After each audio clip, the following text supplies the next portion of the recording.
everyone, this is Kayla. I wanted to talk to you today about the typical fitness or bodybuilding type diet and why it may not work for you if you have digestive problems, IBS, things like that. First of all, what is a typical bodybuilding diet? They usually eat a lot of protein, a lot of carbs, low fats, which for most of the population can be totally fine, and people can have great results with that. However, if you have digestive problems or IBS, you likely have some sort of underlying condition in your gut, whether that be yeast or candida overgrowth, imbalanced flora, parasites for a lot of people that don't realize it. And when you're eating these high carb diets, it's just feeding those microorganisms and pathogens, which is going to continue to flare up your digestive problems. So personally, I don't recommend any grains for people with digestive problems. And that's simply because even if you aren't technically sensitive to them, they're very hard for people to break down. So if you have digestive problems already, your immune system is probably already compromised, which will make it harder for you to break it down. And if you have autoimmune conditions, you certainly don't want to be eating any grains because a lot of them can be linked to gluten. And most grains are cross-contaminated with gluten, even though they say they're gluten-free. A lot of the proteins are very similar to those in gluten. So if you have IBS, digestive problems, cut out all grains, and I'm sure you're going to start to notice a difference. You might be wondering, well, gee, if I can't eat grains, how am I going to get in enough carbs? Well, there's tons of other vegetables, and root vegetables in particular, that are starchy enough and have enough carbs to meet whatever your requirements are. So if you're tracking, I would recommend switching to sweet potato first. It's very high in fiber, just seems to digest very well. That's my number one go-to carb. I prefer to eat that over fruit or any other carb because I just feel like it digests very easily without any issues. Eventually you can try white potato, yuca, carrots, beets, all that kind of stuff. Although the carrots and beets can be higher in sugar, so if you do have some underlying gut issues, I would probably save those for later. Other good things to put in your diet to help with your digestion would be probiotics, and a good quality probiotic.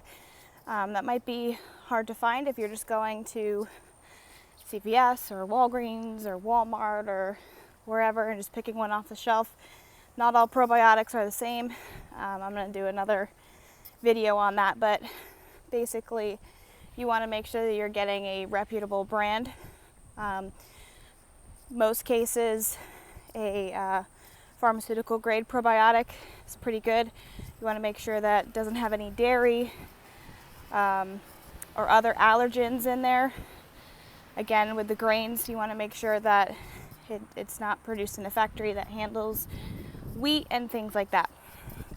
So the probiotics can really help replace that good bacteria that you could be lacking if you have imbalance. And then there are some other things that you can take to help kill off any sort of imbalanced bacteria, yeast, parasites, things like that. I'll do that in another video as well. So back to the diet. I tried this. I had a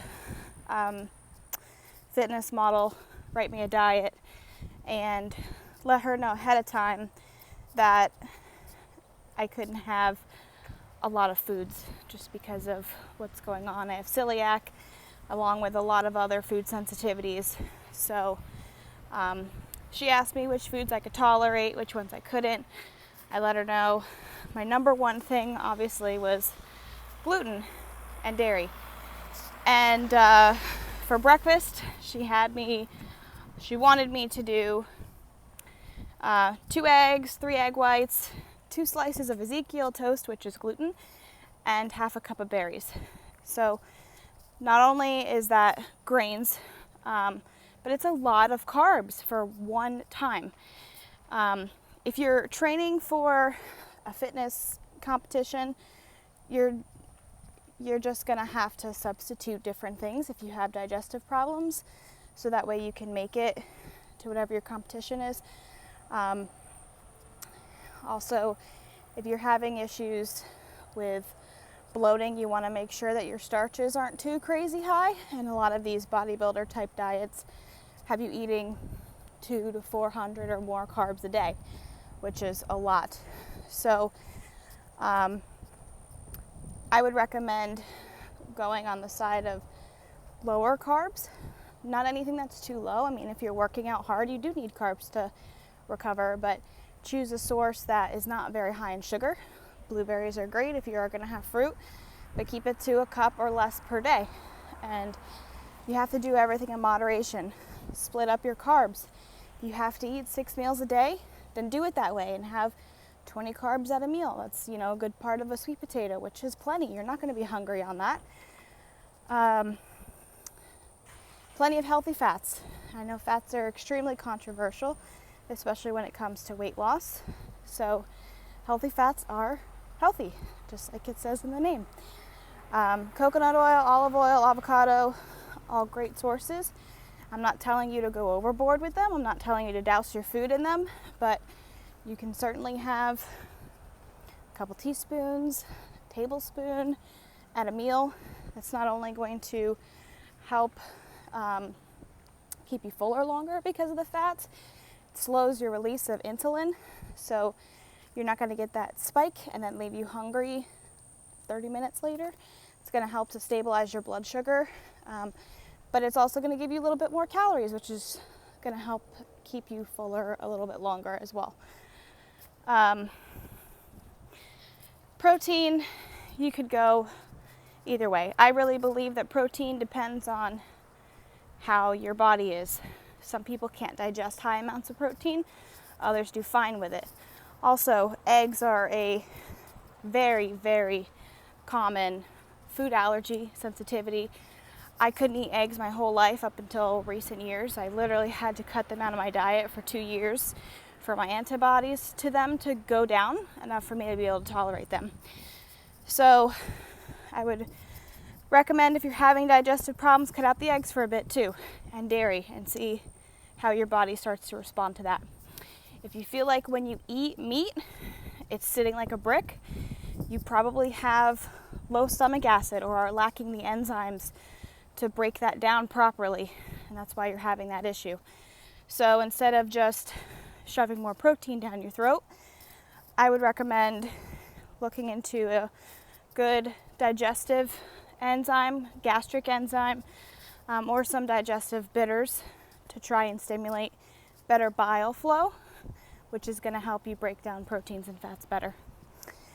So those are just a few of the reasons why bodybuilding and fitness diets don't work. People that have digestive problems and IBS tend to have underlying conditions, imbalanced flora, yeast, bacteria, possibly parasites. And then you might have low stomach acid just from stress, eating on the go.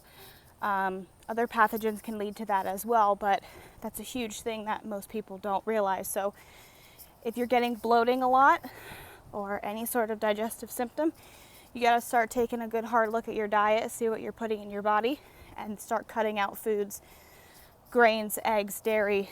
There's a bunch more. But keep your diet low in sugar, high in cooked vegetables, good quality starches if you are training. If you're not training, I would recommend cutting them all out for a bit, just doing more vegetables, higher fat, and whatever protein you can tolerate. So I hope this was helpful. I'm going to do some other videos on supplements and some more in-depth things on healing digestion. So if you like this video, please feel free to give it a thumbs up, subscribe to my channel. I'm going to be doing a lot more videos on other topics. And if there is something in particular that you wanted to have me speak about, whether it be digestion, training, meal prepping, things like that, just go ahead and leave a comment below and I will be happy to do that. Thanks so much. Have a great day, guys. Bye.